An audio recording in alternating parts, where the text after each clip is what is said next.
मेरा यही जवाब, हाँ, समर सिंह संजय सिंह के ऊपर एफआईआर मैंने किया है। मेरी लड़की को इंसाफ चाहिए। तो नमस्कार प्रणाम दोस्तों, आप लोगों को फिर से एक बार राउर भोजपुरिया भाई यूट्यूब चैनल में स्वागत है। जी हाँ दोस्तों, बहुत ही बड़ी खबर निकलकर सामने आ रहा है।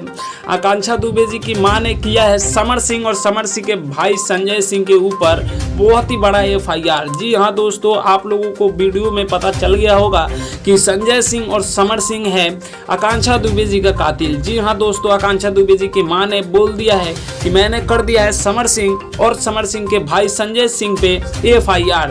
तो आखिरकार दोस्तों पता चल ही गया कि कौन है आकांक्षा दुबे जी का कातिल, और आकांक्षा दुबे जी की मम्मी ने ही खोल दिया है बहुत ही बड़ा पोल और बताया कि कौन है आकांक्षा दुबे जी का कातिल और किससे इसका दुश्मनी था और कितने 3 साल का दुश्मनी का बदला आज समर सिंह और संजय सिंह ने निकाल दिया है। दोस्तों आकांक्षा दुबे जी का मम्मी का कहना है कि उनको सिर्फ और सिर्फ इंसाफ चाहिए और बाकी कुछ नहीं। तो दोस्तों समर सिंह और संजय सिंह पे हो गया है बहुत ही बड़ा एफआईआर।